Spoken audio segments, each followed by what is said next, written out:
आज बंगाल बहुत सरगर्म रहा। हुमायूं कबीर ने पश्चिम बंगाल में 2 और बाबरी मस्जिद बनाने की बात कही थी।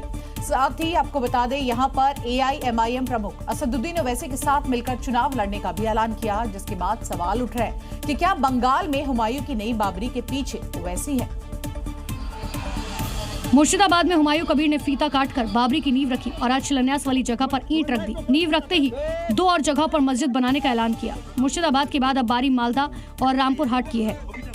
बाबरी मस्जिद यहाँ बनेगी, नंबर 1, नंबर 2 बीरभूम में बनाएंगे, नंबर 3 मालदा में बनाएंगे। मुसलमानों का पैरोकार बनने के बाद हुमायूं कबीर राजनीति की नई पारी का ऐलान कर रहे हैं। इसके लिए उन्होंने चुना है असदुद्दीन ओवैसी को। इससे मेरा बड़ा भाई है, वो बैरिस्टर है, वो MP है, तो उनको साथ में गठबंधन करके बंगाल में TMC को क्षमता से हटाने के लिए मैं ये गठबंधन करेंगे। जिस तरह हुमायूं ओवैसी को बड़ा भाई बता रहे हैं, सवाल ये खड़ा हो रहा है कि क्या बाबरी मस्जिद के पीछे ओवैसी हैं, क्योंकि उनके लिस्ट में हमेशा बाबरी फर्स्ट प्रायोरिटी रही है और वो बंगाल में होने वाले चुनाव के लिए अपनी सियासी जमीन तलाश रहे हैं। और देखिए, हुमायूं कबीर ने मुर्शिदाबाद में बाबरी मस्जिद की नींव रखी तो हिंदू संतों ने कोलकाता में गीता पाठ का आयोजन किया। कोलकाता के ब्रिगेड मैदान में यहाँ पर पूरी तरह से ये मैदान भगवा होता हुआ नजर आया। हुमायूं की 3 लाख की भीड़ के दावे पर हिंदुओं की 5 लाख वाली भीड़ भारी पड़ती नजर आई।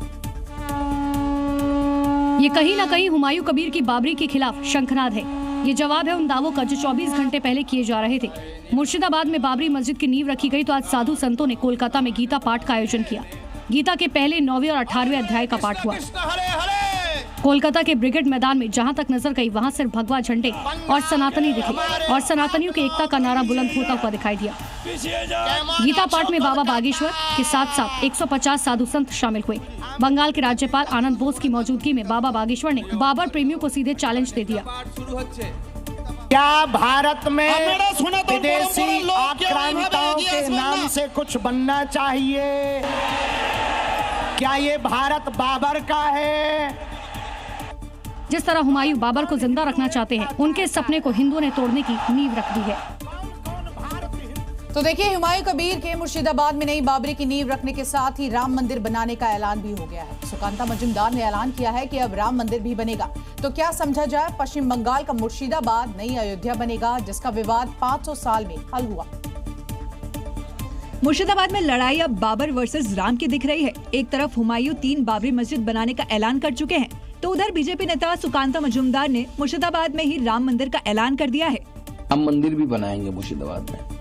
आज भी छोटे से आयोजन करके हमने राम पूजा वहाँ पे हमारे लोगों ने किया।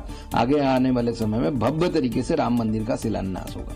जो राम मंदिर बना लीजिए ना, मेरा क्या दिक्कत है, लेकिन मेरा तो मस्जिद बनाने का हक है। हुमायूं कबीर भले ही मंदिर के ऐलान के खिलाफ न बोल रहे हों, लेकिन वो जानते हैं कि अगर सनातनी एक हुआ तो क्या होगा, जिसका ट्रेलर आज कोलकाता में दिखा, जहां से बाबा बागेश्वर ने बंगाल के हिंदुओं को एक होने का मंत्र दे दिया है। फिर से बंगाल आएंगे, बहुत जल्दी बंगाल में कथा करने आ रहे हैं। अयोध्या का विवाद तो सुलझ गया है, लेकिन नया विवाद मुर्शिदाबाद में खड़ा होता दिख रहा है। हुमायूं कबीर जिस मस्जिद को बनाने के लिए इतनी मेहनत कर रहे हैं, उसे बाबरी ही नाम क्यों दिया गया? इसके पीछे वजह मानी जा रही है वो मुस्लिम वोट, जिसे वो टारगेट कर रहे हैं, जिससे उनका हिडन एजेंडा मिशन विधानसभा चुनाव 2027 पूरा हो सके। हुमायूं कबीर अब किसी पार्टी में नहीं, लेकिन उनके जहन में पार्टी जरूर चल रही है, क्योंकि वो बाबरी के नाम पर जिस मुस्लिम वोट को टारगेट करना चाहते हैं, ये मस्जिद के निर्माण वाली सियासत तीर वहीं जाकर लगा है। और इसके पीछे कॉन्फिडेंस का क्या कारण है, ये आप भी सुने। चुनाव में उतरेगी तो मैं 30%, 32% चुनाव में वोट मिलेगी, तो मैं 90 सीट से 60 से 70 सीट में चुनाव जीत जाएगी। मैं दिखा देगी। बंगाल में 2011 की जनगणना के मुताबिक बंगाल में 27% मुस्लिम थे, जो हालिया अनुमान के मुताबिक 33% हो सकते हैं, जिनमें सबसे अधिक मुस्लिम मुर्शिदाबाद 78 से 70%, मालदा में 53 से 55%, उत्तर दिनाजपुर में 52 से 54%, दक्षिण 24 परगना में 37 से 39% मुस्लिम हैं। ऐसे में बाबरी मस्जिद के निर्माण की बात कहकर हुमायूं कबीर ने मुस्लिमों को खुद का मसीहा बताने वाले ओवैसी के लिए बड़ी चुनौती खड़ी कर दी। अयोध्या हुई हमारी और अब मथुरा की बारी। इस नारे के साथ आज उत्तर प्रदेश के मथुरा में कथावाचक देवकी नंदन ठाकुर ने शौर्य यात्रा का शुभारंभ किया और ये संदेश भी दे दिया कि ये यात्रा समाज को विरासत और अपनी परंपराओं को समझाने के लिए बेहद जरूरी है। मथुरा की गलियों में शौर्य यात्रा की गूंज सुनाई दे रही है। हाथ में तिरंगा और केसरिया झंडा था। सैकड़ों की तादाद में लोग इस यात्रा में शामिल हुए। इस दौरान देवकीनंदन ठाकुर ने ये साफ कर दिया कि जो हमारा है उसे हम लेकर ही छोड़ेंगे। अब्दुल कलाम जी के विचारों को लाइक करने वाले लोगों से, रस खान के विचारों को लाइक करने वाले लोगों से निवेदन करूंगा, मथुरा काशी हमको दे दो तो समझा जाएगा भाईचारा है। नहीं दोगे तो जो तुम्हारा है वो तुम रखो, जो हमारा है वो हम रखें, और हमारा अगर तुम रखोगे तो आई एम सॉरी टू से अपना तो लेके ही छोड़ेंगे। इस यात्रा के दौरान शहर भर में लगाए गए बड़े पोस्टरों में भगवान श्री कृष्ण और भगवान विष्णु के शौर्य रूप को दिखाया गया, जिससे लोगों में धार्मिक जोश और सनातन के प्रति जागरूकता बढ़ाई जा सके। इंडिगो के पास अब सिर्फ 1 घंटे का ही वक्त है। सरकार के सख्त निर्देश के बाद इंडिगो में सीईओ के जो है उनके हाथ पांव फूलने लगे हैं। आपको ये भी बता दें कि सरकार की डेडलाइन खत्म होने में अब सिर्फ कुछ ही मिनट बाकी है, और ऐसे में अब भी इंडिगो की तरफ से रिफंड देने का काम पूरा नहीं हुआ, जिस वजह से इंडिगो पर अब दोहरी मार पड़ने वाली है। दरअसल सरकार ने कंपनी को पैसे रिफंड करने और कैंसिल या रुकी हुई फ्लाइट्स के लिए पूरा रिफंड 7 दिसंबर को रात 8 बजे तक पूरा करने का अल्टीमेटम दिया था। सरकार ने पैसेंजर के बैगेज को ट्रेस करके डिलीवरी करने को कहा था। सरकार ने सख्त रुख अपनाते हुए कंपनी के सीईओ से पूछा है कि पिछले 6 दिन से जारी संकट के चलते कंपनी पर एक्शन क्यों न लिया जाए। सवाल का जवाब नहीं मिला तो डीजीसीए एक तरफा फैसला भी ले सकेगा। वहीं सरकार ने बाकी एयरलाइंस के बढ़ते किराए पर रोक लगाई है ताकि आपदा में कोई एयरलाइन मुनाफाखोरी न कर सके। डीजीसीए ने सभी एयरलाइंस का किराया फिक्स कर दिया है। और देखिए, इंडिगो संकट ने यात्रियों को हिलाकर रख दिया है। दिल्ली एयरपोर्ट पर लोगों का सामान जहां तहां बिखरा पड़ा है। बैगेज काउंटर के पास सूटकेस का अंबार लगा हुआ है और ये एयरलाइन की लापरवाही की निशानी है। पिछले 5 दिनों से तो आप एयरपोर्ट के यात्रियों की भीड़ देख ही रहे होंगे। अब ये देखिए सूटकेस का अंबार, जिसे देखकर एक पल के लिए लग रहा है कि ये कोई सूटकेस का वेयरहाउस हो, लेकिन ये तस्वीरें दिल्ली एयरपोर्ट की हैं। ऐसा लग रहा है कि किसी ने लाइव पर पॉज लगा दिया हो। यात्रियों के साथ साथ उनका सामान भी एयरपोर्ट पर फंस गया। ऐसे हालात कैसे बन गए, अब ये भी समझिए। फ्लाइट्स कैंसिल होने की वजह से यहाँ पर स्थिति ये हो गई है कि जो यात्री अंदर जा रहे हैं और उनको अचानक ये कहा जा रहा है कि साहब आपकी फ्लाइट्स कैंसिल हो गई है, उनके सारे लगेज जो है वो ऑलरेडी प्लेन में जाने के लिए निकल चुके होते हैं। वो लगेज दोबारा वापस मंगाए जाते हैं। किसी भी दिक्कत से उड़ानों पर ब्रेक लगा हो, सबसे बड़ा नुकसान यात्रियों का ही हुआ। इंडिगो संकट ने सेना के जवानों को भी मुश्किल में डाल दिया है। फ्लाइट नहीं मिलने की वजह से वो सीमा पर ड्यूटी पर नहीं जा पा रहे, अपनी ड्यूटी को ज्वाइन नहीं कर पा रहे। घंटों से बस फ्लाइट का यहाँ पर इंतजार करते हुए सेना के जवान दिखे। एयरपोर्ट पर आम जनता के साथ साथ सेना के जवान भी फंसे हुए हैं। उन्हें ड्यूटी में जाना है लेकिन फ्लाइट कैंसिल है। आईटीबीपी में तैनात जयवीर सिंह, जो भारत से सिटी चीन की सीमा पर तैनात है, उनको अरुणाचल प्रदेश जाना है लेकिन मजबूर है। हजूरियान की कल की है सुबह की, और ये अभी कभी फ्लाइट कैंसिल बता रहे हैं तो कभी बोले आगे बढ़ा रहे हैं। तो अब क्या पता सर इनका कब क्या टिकट का यानी कि कन्फर्म होगी या नहीं होगी इसकी। देश का प्रहरी सुबह से एयरपोर्ट पर फ्लाइट का इंतजार कर रहा है। 4:30-5 बजे आ गए थे। उसके बाद देखते हैं सर 11 बजे तक देखते हैं, 10 बजे तक 11 बजे तक, उसके बाद फिर इंतजार करना पड़ेगा। इंडिगो संकट ने पिछले 5 दिनों में वो सब कुछ दिखा दिया जिसके बारे में सोचा तक नहीं था। किसी की शादी कैंसिल हो गई, कोई जॉब इंटरव्यू नहीं दे पाया, तो कोई अपने परिजन के अंतिम दर्शन तक नहीं कर पाया। ऐसा ही कुछ हाल है ऑल इंडिया कराटे चैंपियनशिप में 5 मेडल जीतने वाली खिलाड़ी चैत्रा की। मैं इधर कर्नाटका कराटे टीम से आई थी all India inter zonal tournament में पार्टिसिपेट करने के लिए, और टूर्नामेंट हो गया और अभी 4 दिन हो गए हम इधर ही फंस गए दिल्ली में। चैत्रा पिछले 3 दिन से एयरपोर्ट पर फंस गई हैं। सबसे बड़ी बात तो वो एमटेक की छात्र हैं, उनके सेमेस्टर के एग्जाम है। एमटेक स्टूडेंट हूँ सर, एमटेक पढ़ रही हूँ अभी, और मेरा सेमेस्टर एंड एग्जामिनेशंस है कल से। चैत्रा तो दिल्ली एयरपोर्ट में फंस गई। हैदराबाद एयरपोर्ट में भी कुछ ऐसा ही हाल है, लोग फंसे हुए हैं। ये है गोविंद, जो सऊदी अरब से भारत लौटे हैं और अपने घर कोलकाता जाना है, लेकिन फ्लाइट कैंसिल की वजह से वो नहीं जा पा रहे। गोविंद ने इंडिगो से उन्हें रहने की जगह और खाना मांगा, लेकिन कोई व्यवस्था नहीं की गई। फिर भी गोविंद ने ना तो बहस की, ना ही कोई आवाज उठाई और ना ही कोई हंगामा किया। दिल्ली एयरपोर्ट पर यहाँ कड़ाके की ठंड के बीच यात्री एयरपोर्ट पर ही ठिठुरने को मजबूर है। देखिए, फ्लाइट के इंतजार में लोग घंटों फंसे हुए हैं, अपनी बारी के इंतजार में हैं और इस बीच ठंड की वजह से दोहरी मार झेल रहे हैं। और इससे बचने के लिए यात्री एयरपोर्ट पर ही चादर बिछाकर सोते दिखे। किसी की फ्लाइट 10 घंटे बाद है तो किसी को 12 घंटे बाद की फ्लाइट मिली है। लोग 12-12 घंटे से यहाँ पे स्टक्ड हैं या फंसे हुए हैं और अभी तक यहीं पे एयरपोर्ट पे सो रहे हैं। क्या हाल है, मैं एक बार इधर भी कैमरा जर्नलिस्ट गोपाल जी से कहूँगा कि एक बार इधर दिखाएं कि कैसे एक ऐसा लग रहा है कि कहीं बस स्टैंड पर आप हैं, कहीं इंटरनेशनल एयरपोर्ट पे नहीं। इंतजार में लोग एयरपोर्ट पर ही रात गुजारने को मजबूर है, लेकिन अभी भी ये पक्का नहीं कह सकते कि उन्हें फ्लाइट मिल ही जाएगी। आपको जाना कहाँ है? हमें पोर्ट ब्लेयर जाना है। तो अभी आज की जो फ्लाइट है वो भी निश्चित नहीं है। तो अभी आपको कुछ खाना पानी कुछ ये कुछ नहीं, ये कुछ नहीं, यहाँ कुछ प्रोवाइडेड नहीं है। अच्छा, बाकी एयरलाइंस पे भी आपने कोशिश किया बात करने की, कितने की टिकट्स मिल रही हैं क्या? वो महंगा है जी, कॉस्टली। एक तो फ्लाइट कैंसिल होने से यात्री परेशान है, ऊपर से ठंड की वजह से दोहरी मार झेलनी पड़ रही है। और अब बात करते हैं बुलडोजर एक्शन की। उत्तराखंड की धामी सरकार ने पहले ही चेतावनी दे दी थी कि अवैध कब्जा छोड़ो या फिर एक्शन होगा। तभी तो जहां भी सरकारी जमीन पर कब्जा या फिर अतिक्रमण है, वहां धामी का बुलडोजर स्ट्राइक कर रहा है। उत्तराखंड में अवैध कब्जों पर योगी स्टाइल में बुलडोजर आक्रमण जारी है। रुद्रपुर की खेड़ा कॉलोनी की तस्वीरें सामने आ गई हैं, जहां मदरसा सोसाइटी को सिर्फ 2.5 एकड़ जमीन आवंटित की गई, लेकिन मदरसा समिति ने 8 एकड़ जमीन पर कब्जा कर लिया। लेकिन जल्द ही जांच में अवैध कब्जे का खेल सामने आ गया और फिर चला पीला पंजा। 8 एकड़ जमीन पर एक करके बुलडोजर ने एंट्री की और उनके साथ ही पूरी धामी फोर्स। बुलडोजर ने कब्जा कर बनाई जमीन पर ही चारदीवारी को हटाया। किसी तरह का बवाल ना हो, इसके लिए पुलिस बल की तैनाती रही। धामी सरकार का संदेश बिल्कुल साफ है, अतिक्रमण हटेगा चाहे किसी का भी क्यों ना हो। उत्तराखंड में धामी सरकार के होते हुए सरकारी जमीन पर कब्जा नहीं चलेगा। पीले पंजे का ये वार तब तक नहीं रुकेगा जब तक देवभूमि अतिक्रमण से मुक्त नहीं होती, और इसके लिए सीएम धामी ऑर्डर दे चुके हैं। धामी का बुलडोजर एक बार फिर से स्टार्ट हो जाए तो रुकता नहीं, सिर्फ साफ करता है। रामनगर में सलीम पत्रकार और ताहिर डॉक्टर की साजिश का पर्दाफाश हुआ। ये कोसी नदी के किनारे की तस्वीर है, जहां इन दोनों ने एक साजिश के तहत वन विभाग की जमीन को लोगों को बेच दिया। इन सभी 90 अवैध मकानों पर पीला पंजा चला। मौके पर कई बुलडोजर मौजूद थे जिन्होंने इस कब्जे को हटाया।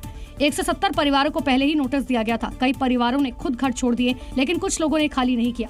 हमसे बताया गया कि हमारी जमीन है, ये हमसे ये नहीं बताया गया कि सरकारी जमीन है, मतलब हमसे ये नहीं किया, झूठ बोला गया हमसे। सलीम और ताहिर की जालसाजी में फंसे इन लोगों की जिंदगियों में प्रशासन की कार्रवाई से भूचाल आ गया। कई लोग के घर टूटे, कई लोग के सपने टूटे। जिन लोगों के घर टूटे हैं वो अब घरों से जो लकड़ियां बची हुई हैं उन्हें इकट्ठा करने में जुटे हुए हैं, ताकि कहीं और जाकर आशियाना बना सकें।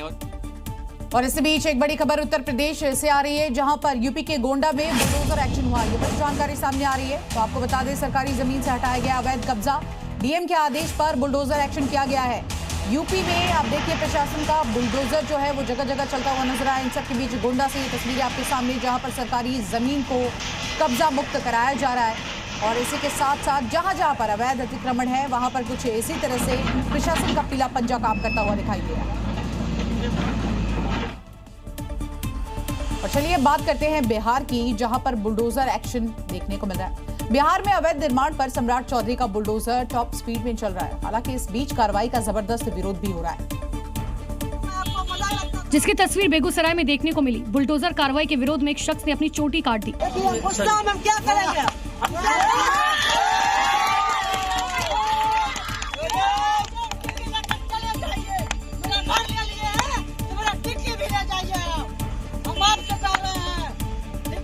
इतना ही नहीं, उसने एक पीले रंग का गमछा भी कुत्ते पर लपेट दिया। दरअसल बुलडोजर कार्रवाई के दौरान इस शख्स की दुकान टूट गई। रोजी रोटी के लिए पूरा परिवार उसकी दुकान पर निर्भर था। ऐसे में जैसे ही बुलडोजर कार्रवाई हुई, युवक भड़क गया। हमको कुछ मुआवजा लगा, हमको कुछ हटाने की तकलीफ रही है, लेकिन हमको कोई अवस्था जगह देता। मोहनिया में भी अतिक्रमण पर बुलडोजर एक्शन देखने को मिला। अतिक्रमण की वजह से सड़कों पर जाम की समस्या होती है, जिस वजह से कई इलाकों में बुलडोजर एक्शन देखने को मिला। और मुंबई से इस वक्त की बड़ी खबर सामने आ रही है, जहां पर निर्देशक विक्रम भट्ट से पूछताछ की जा रही है। तो देखिए, जानकारी ये है कि उदयपुर पुलिस ये पूछताछ कर रही है। 30 करोड़ की धोखाधड़ी का पूरा मामला है। इंदिरा IVF के मालिक से धोखाधड़ी का ये मामला है। ये बड़ी जानकारी फिल्म मेकर विक्रम भट्ट, जिनसे अब पूछताछ की जा रही है, और धोखाधड़ी का ये पूरा का पूरा मामला बताया जा रहा है। तो उदयपुर पुलिस ये पूछताछ कर रही है। 30 करोड़ की धोखाधड़ी का ये पूरा मामला है। और इन सब के बीच मुंबई से इस वक्त की बड़ी खबर, बात पते की मैं आपको बता रहे हैं, इंदिरा IVF से जुड़ा हुआ ये पूरा मामला है। क्रिकेटर स्मृति मंदाना और सिंगर पलाश मुचल की शादी कैंसिल हो गई है। स्मृति और पलाश ने इंस्टाग्राम पर स्टोरी लगाकर इसकी जानकारी दी। दोनों की तरफ से एक पोस्ट आया जिसमें उन्होंने रिश्ता खत्म होने की बात कही। ऐसे कयास लगाए जा रहे थे कि मंदाना और पलाश के रिश्ते में सब कुछ ठीक हो जाएगा, शायद शादी हो जाए। लेकिन आज मंदाना ने अपने रिश्ते का फाइनल क्लोजर साइन कर दिया। सोशल मीडिया पर उनके पोस्ट ने हंगामा मचा दिया। मंदाना ने कहा कि उनका पलाश मुचल के साथ रिश्ता खत्म हो गया है, यानी कि उनकी शादी टूट गई है। स्मृति मंदाना ने इंस्टाग्राम पर लिखा, पिछले कुछ हफ्तों से मेरी जिंदगी को लेकर कई तरह की बातें की जा रही हैं। मैं अपनी चीजें बहुत निजी रखना पसंद करती हूँ, लेकिन ये बताना अब जरूरी है कि शादी अब रद्द हो चुकी है। मैं चाहती हूँ कि ये मामला यहीं पर खत्म हो जाए। आप सभी से निवेदन है कि दोनों परिवारों की प्राइवेसी का सम्मान करें। पलाश मुचल ने भी शादी टूटने की बात को कंफर्म किया। पोस्ट करके लिखा, मैंने अपनी जिंदगी में आगे बढ़ने और अपने निजी रिश्ते से पीछे हटने का बड़ा फैसला किया है। लोगों को बिना वजह और बिना किसी आधार वाली अफवाहों पर इतना जल्दी प्रतिक्रिया देते हुए देखना मेरे लिए बहुत तकलीफ दे रहा है।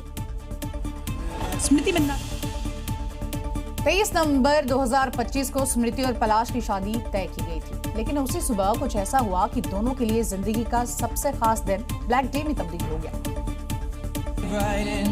20 नवंबर को पलाश मुचल ने स्मृति मंदाना को DY पाटिल स्टेडियम में प्रपोज किया। सब जगह इनकी चर्चा थी। स्मृति के दोस्त से लेकर पलाश के घर वाले सब सोशल मीडिया पर यह खबर शेयर कर रहे थे। बिना देर किए 21 नवंबर को प्री वेडिंग फंक्शन भी शुरू हो गए। हल्दी, संगीत, सब कुछ परफेक्ट जा रहा था। फंक्शन में फुल ऑन मस्ती चल रही थी। सोशल मीडिया पर तस्वीरें भी जमकर वायरल हो रही थी। संगीत से लेकर हल्दी का कार्यक्रम हो चुका था। 23 नवंबर को बारात की तैयारी चल रही थी और तभी सुबह स्मृति के पिता को हार्ट अटैक आने के बाद शादी को पोस्टपोन कर दिया गया। शादी चलने के बाद सोशल मीडिया पर कई तरह की अफवाहें फैलने लगी। दावा किया गया कि पलाश ने स्मृति के साथ धोखा किया है। इस बीच स्मृति ने अपने सोशल मीडिया अकाउंट से शादी से जुड़ी सभी तस्वीरें हटा दी थी। अब ठीक 15 दिन के बाद स्मृति और पलाश ने सोशल मीडिया के जरिए ये साफ कर दिया कि अब सब कुछ खत्म है, उनकी शादी नहीं होगी। आवारा कुत्तों को लेकर सुप्रीम कोर्ट सख्त है। कोर्ट ने सार्वजनिक स्थानों, स्कूलों, अस्पतालों और अन्य संस्थागत परिसरों से आवारा कुत्तों को हटाने का आदेश दिया है और इस आदेश का पालन करवाने के लिए मध्य प्रदेश के शिक्षा विभाग ने अजीबोगरीब फरमान निकाला है, जिसके तहत कुत्तों को भगाने का जिम्मा अब टीचर्स को दे दिया गया है। तो देखिए, आदेश के मुताबिक हर स्कूल में नोडल के रूप में एक शिक्षक की तैनाती होगी। 8 हफ्ते के अंदर स्कूल के आसपास बाउंड्री वॉल जो है वो बनवाना होगा और साथ ही स्कूल और अस्पताल में एंट्री रिबेज, इसके साथ साथ अलग अलग समन्वय जो है यहाँ बनाना होगा। इसके अलावा कुत्ते के काटने की स्थिति में तुरंत उपचार भी दिलाना होगा। स्कूल परिसर में सफाई व्यवस्था का जिम्मा भी नोडल अधिकारी का होगा। तो वहीं स्कूल में कुत्ते किसी तरह भी प्रवेश न कर सके, इसका ख्याल रखना भी इन्हीं को होगा। बात करते हैं दिल्ली की। देखिए, दिल्ली की दिन प्रतिदिन जहरीली हवा होती जा रही है और सबसे ज्यादा इसकी गिरफ्त में आ रही है गर्भवती महिलाएं और नवजात बच्चे। जब भी वो सांस ले रहे हैं, उनके अंदर जा रहा है सिर्फ और सिर्फ जहर। दिल्ली कई महीनों से प्रदूषण की जहरीली चादर में लिपट गया है। धुंध, घुटन, राजधानी पूरी तरह से गैस चेंबर में बन चुकी है। AQI ने खतरे की हर सीमा पार कर दी है। 400 के पार हो चुका है और अब हवा जहर उगल रही है। लेकिन इस जहरीली हवा का सबसे बड़ा वार गर्भवती महिलाओं पर है। ये धुआं प्लेसेंटा पार करके बच्चे के दिमाग तक पहुंच जाता है। यानी माँ जितना सांस लेती है, बच्चा उतना ही जहर पीता है। सिगरेट से भी ज्यादा खतरनाक। वायु प्रदूषण गर्भवती महिला पर ऐसा हमला करता है, समय से पहले डिलीवरी रिस्क बढ़ जाता है, मिसकैरेज का खतरा बढ़ता है, बच्चे में ऑटिज्म का रिस्क 2 से 3 गुना बढ़ता है, अस्थमा और दिमागी विकास में भी दिक्कत। वो प्रदूषित हवा उसके फेफड़ों में जाएगी, लंग्स में जाएगी और आप समझ सकते हैं कि वो कितना असर कर सकती है। तो उन बच्चों में नर्सरी में ज़्यादा देर तक को रहना पड़ जाता है अगर उनको सांस की गति सही चल रही है। उत्तर प्रदेश में SIR की प्रक्रिया जारी है, लेकिन इस बीच बलरामपुर में चुनाव आयोग से पूर्व सपा सांसद की शिकायत की गई है, जिसमें बताया गया कि एक मकान में 100 से ज्यादा लोग फर्जी तरीके से वोटर लिस्ट में दर्ज है। सभी के घुसपैठिया होने का यहाँ बड़ा दावा किया गया। SIR क्यों जरूरी है, क्यों सरकार इसे लेकर गंभीर है, इसका एक सबूत ये देखिए। ये ज़बीउल्लाह है जिन्होंने इस सबूत के साथ दिखाया कि कैसे पूर्व सपा सांसद और उसके गुर्गे बाहर से लोगों को बुलवाकर इलेक्शन के दौरान धांधली करते हैं। 100 से ज्यादा लोग डाले हैं फर्जी और इनका जो है फर्जी आधार बना के वोटर लिस्ट जब भी इलेक्शन होता है, इलेक्शन में ये लोग जो है धांधलेबाजी करते हैं। ये बाहर से जो है अपना घुसपैठियों को लाके और वोट डलवा देते हैं और फिर उसके बाद में भेज देते हैं। जबीउल्लाह ने बताया कि बलरामपुर के गांव नवादा में मकान नंबर 223 में करीब 100 से ज्यादा लोगों का फर्जी तौर पर लिस्ट में नाम डलवाया गया है, जिसकी शिकायत चुनाव आयोग से भी की गई और फर्जीवाड़ा कराने के आरोप सपा के पूर्व सांसद रिजवान जहीर पर लग गए हैं। बता दें कि पूर्व सपा सांसद फिलहाल जेल में बंद है। रिजवान जहीर पर हत्या की साजिश जैसे कई गंभीर मामले दर्ज हैं। ऐसे में और नया आरोप सपा नेता की मुश्किलें बढ़ा सकता है। देखिए, यूपी के अयोध्या से एक अजीबोगरीब मामला सामने आया, जहां पर पत्नी की बेड के अंदर प्रेमी छिपा मिला। उसके बाद क्या था, बवाल मच गया। प्रेमी पकड़ा गया। दरअसल घर में चोर समझकर ये तलाशी की जा रही थी कि तभी जब घर वालों ने कमरों की तलाशी शुरू की तो पहले घर की बहू ने तलाशी से पूरी तरह से मना कर दिया, लेकिन जोर जबरदस्ती के बाद वो मान गई और जैसे ही कमरे का बेड खुला, हंगामा मच गया।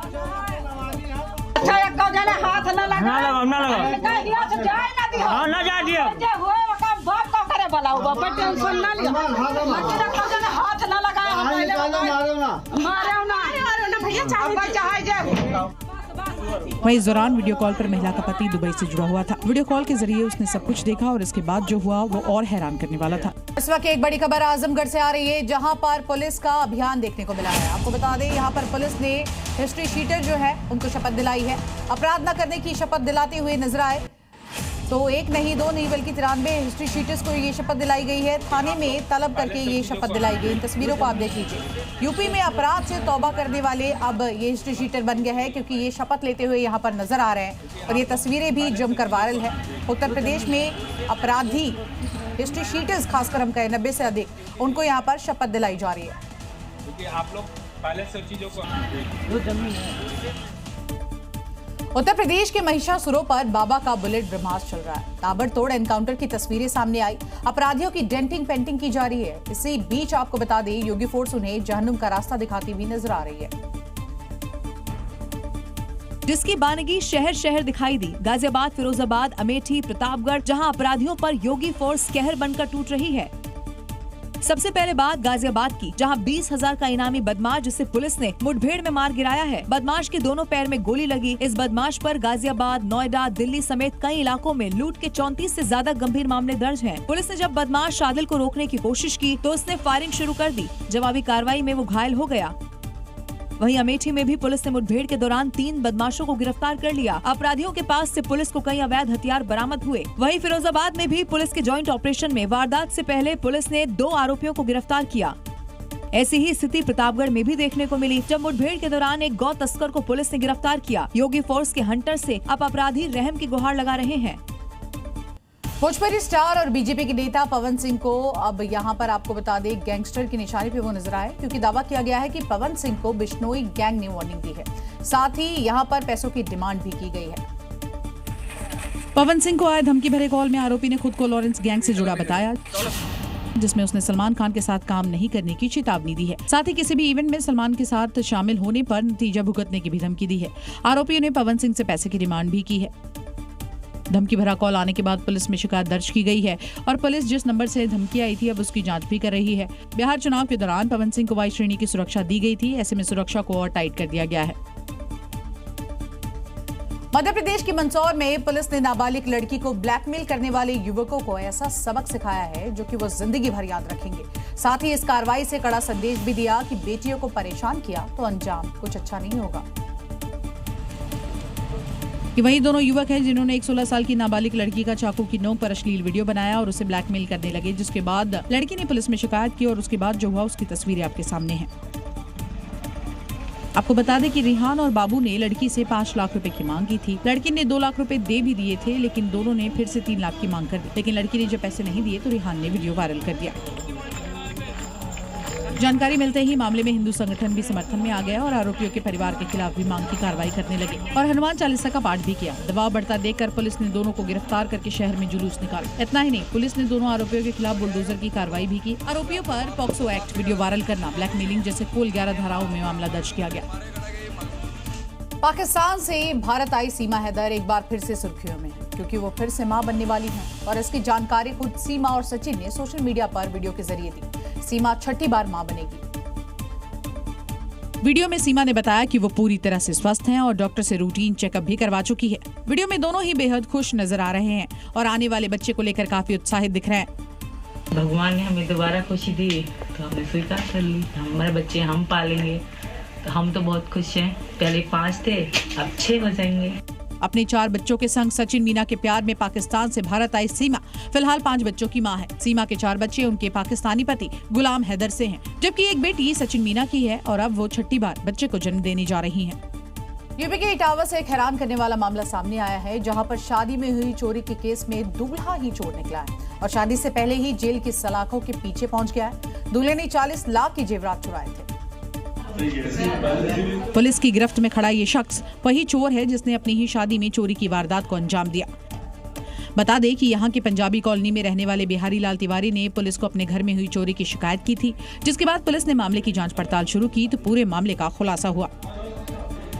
पुलिस ने यूपी के औरैया के रहने वाले सत्यम कुमार को गिरफ्तार किया। आपको बता दें कि सत्यम 2 साल से जानता था और बिहारी लाल बच्चों के साथ दोस्ती बढ़ाई और जानकारी ली कि घर में जेवरात आखिर कहां छिपे हैं, और फिर इसी घर में सत्यम की शादी तय हो गई। शादी 5 दिसंबर को हुई, लेकिन शादी से 2 दिन पहले सत्यम ने हल्दी के कार्यक्रम के बाद चोरी की घटना को अंजाम दिया और फरार हो गया। अब वो पुलिस की गिरफ्त में है और चोरी के जेवरात भी बरामद कर लिए गए हैं। उत्तर प्रदेश के प्रतापगढ़ से हैरान करने वाला एक वीडियो सामने आया है, जहां पर एक शख्स चलती ट्रेन की छत पर चढ़कर दौड़ने लगा, जिसके बाद क्या हुआ हमारी अगली रिपोर्ट में देखिए। ये मामला मोहार फाटक के पास का है। तस्वीरों में देखिए कैसे एक शख्स ट्रेन पर दौड़ता हुआ दिखाई दे रहा है। उसके पीछे एक पुलिसकर्मी भी भाग रहा है। ऊपर हाई वोल्टेज लाइन है, लेकिन वो बिना परवाह किए भागा जा रहा है। दबा देना भाई। आखिरकार पुलिस वाला युवक को पकड़कर ट्रेन की छत पर गिरा देता है, लेकिन वो खुद को छुड़ाने के लिए पूरी कोशिश करता है। इस दौरान कुछ और पुलिसकर्मी भी युवक को पकड़ने आते हैं।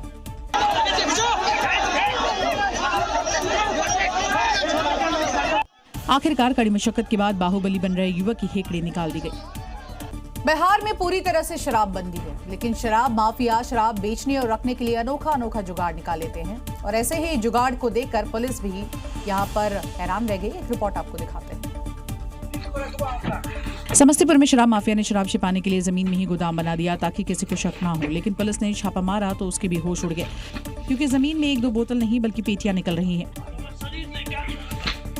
माफिया ने जमीन के अंदर कई फीट गड्ढा खोदा, उसमें शराब छिपा दी और उसी से बिहार में तस्करी करते थे।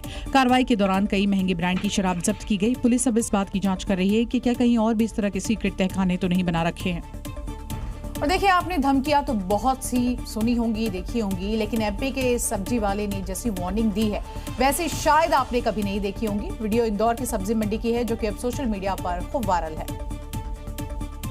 वीडियो में एक सब्जी वाला जो अपनी दुकान पर बैठा है, दुकान पर मटर और टमाटर दोनों रखे हैं, लेकिन जहां मटर रखी है वहां एक सफेद बोर्ड भी है जिस पर लिखा है, नहीं लेने वाले मटर गाजर उठाकर न खाए, ये तुम्हारे बाप ने नहीं रखा है। इंदौर के सब्जी मंडी का ये वीडियो सोशल मीडिया पर वायरल हो रहा है, क्योंकि कई बार ऐसा देखा जाता है कि लोग सब्जी खरीदने से पहले ठेले या दुकान पर रखी सब्जी खाकर देखते हैं और मोल भाव करके खरीदते नहीं है, जिससे परेशान होकर इस सब्जी वाले को लगा कि शायद यही एकमात्र तरीका बचा है और उसने बोर्ड लगा दिया। वहीं कई लोग इसे मार्केटिंग का नया तरीका भी मान रहे हैं, जिससे लोग बोर्ड को पढ़े फिर हंसे और बिना मोल भाव किए सब्जी खरीद ले।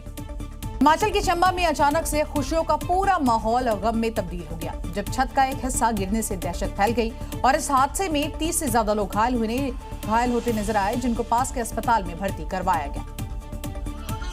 जहां सभी का इलाज जारी है, वहीं हादसे की तस्वीरें भी सामने आ गई हैं। 5 सेकंड में खुशियां मातम में बदल गई। दरअसल शादी समारोह के दौरान वहां छत पर ही नाचने गाने का कार्यक्रम चल रहा था। छत पर 100 से ज्यादा लोग खड़े थे। कच्ची दीवार होने की वजह से छत भरभरा कर गिर गई। वहीं हादसे के बाद इलाके में अफरा तफरी का माहौल हो गया। आनन फानन में लोगों को अस्पताल लाया गया। इसमें 31 लोग जो है वो सिविल हॉस्पिटल तीसा आए, उसमें से कुछ माइनर इंजरी वाले थे। 4 लोग जो है वो उनको चंबा मेडिकल कॉलेज रेफर कर दिए गए हैं, बाकी को यहाँ ट्रीटमेंट दिया जा रहा है। घायलों में 20 से ज्यादा महिलाएं शामिल हैं। वहीं पुलिस मामले की जांच में जुटी हुई है। आखिर छत गिरने की क्या वजह थी? और राजस्थान के जयपुर में 5 मंजिला इमारत 3 सेकंड के अंदर ही जमींदोज हो गई। बताया जा रहा है कि निर्माणाधीन बिल्डिंग जर्जर हालत में थी। इसके बाद आज बिल्डिंग को क्रेन की मदद से गिरा दिया गया। 1, 2, 3 और पूरी बिल्डिंग मलबे में तब्दील हो गई। दरअसल मालवीय नगर में 3 लोग मिलकर होटल बना रहे थे। 5 मंजिला बनने के दौरान ही बिल्डिंग जर्जर हो गई थी, जिसके बाद इसे गिराने का फैसला लिया गया था और आज जयपुर विकास प्राधिकरण की टीम ने क्रेन की मदद से बिल्डिंग को गिराने का काम शुरू कर दिया था। बताया जा रहा है कि बिल्डिंग का निर्माण बिना परमिशन के किया जा रहा था और जिस जगह पर निर्माण हो रहा था वो भी रिहायशी प्लॉट था।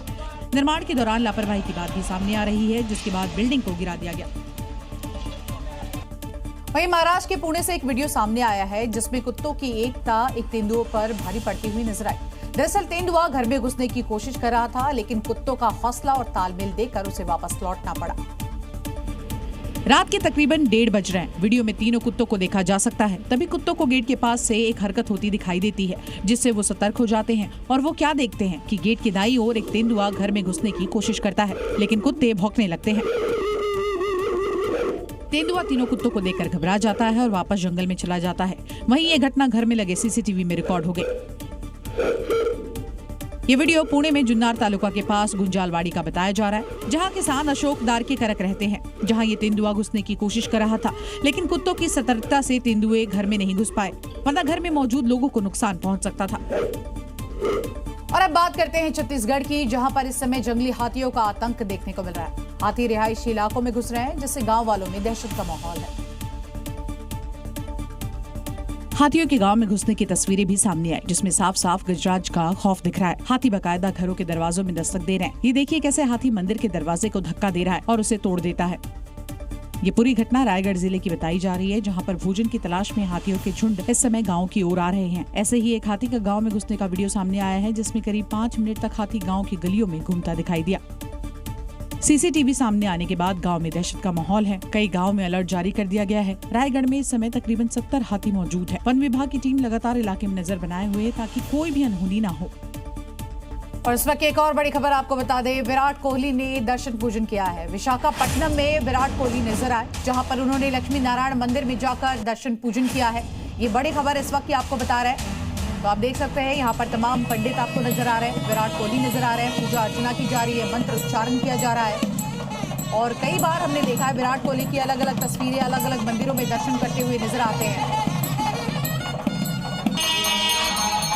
देखिए, अच्छी परफॉर्मेंस के बाद अब भगवान की शरण में नजर आ रहा है विराट कोहली।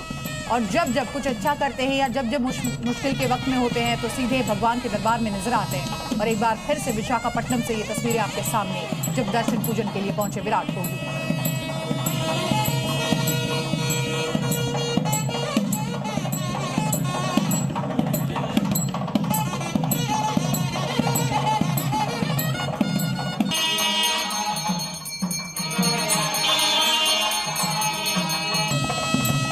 तस्वीरें आप देख रहे हैं, लक्ष्मी नारायण मंदिर में पूजा करते हुए नजर आ रहे हैं विराट कोहली।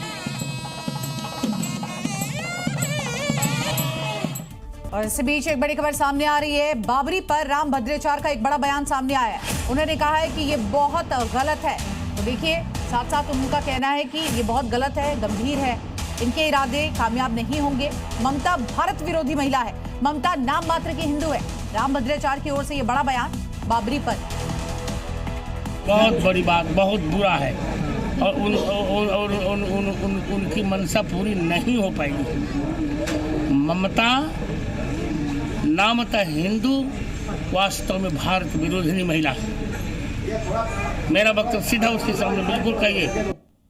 और अब बात करते हैं मुंबई की, जहां मुंबई के जुहू बीच पर रोल्स रॉयस बोट जैसी अनोखी नाव का जलवा देखने को मिला है। समुद्र में दौड़ती लग्जरी बोट को देखने के लिए लोगों की भारी भीड़ यहां नजर आई, जो कि नया आकर्षण का केंद्र बना हुआ है। देखने में बिल्कुल रॉयल रॉयस की तरह लग रही है। दरअसल दुबई में ऐसी बोट चलती है और अब मुंबई में भी आप दुबई का मजा ले सकेंगे। और यहाँ से अगर आप नज़ारा देखेंगे तो चारों तरफ काफ़ी खूबसूरत नज़ारा है। और सबसे जो इसमें हैरानी की बात है कि हम एक कार में सवार हैं। हम आपको यहाँ पे दिखाएंगे, स्टीयरिंग है, यहाँ पे म्यूजिक सिस्टम है, एकदम 4 व्हीलर जो है रोल्स रॉयस की मॉडिफाई की गई ये गाड़ी। ये पहली बार है जब मुंबई के बीच में ऐसा नजारा दिख रहा है, जिसे देखकर लोगों में काफी उत्साह है। और यूपी के गोंडा से इस वक्त की बड़ी खबर सामने आ रही है, जहां पर बुलडोजर एक्शन देखने को मिला। सरकारी जमीन से हटाया गया अवैध कब्जा। डीएम के आदेश पर यह बड़ी कार्रवाई हुई है, बुलडोजर एक्शन किया गया है। तो आपको बता दें, सरकारी जमीन पर जो अवैध कब्जा था उसको हटाया गया है। तस्वीरें आपके सामने हैं। इस वक्त आप देख सकते हैं यूपी के गोंडा में किस तरह से प्रशासन का बुलडोजर चला है। सरकारी जमीन को अवैध कब्जे से मुक्त कराया गया है और लगातार प्रशासन जो है इस तरह की कार्रवाई कर रहा है। जहां जहां पर भी अवैध निर्माण किया गया है उन सबको प्रशासन का पीला पंजा जमींदोज करता हुआ नजर आ रहा है।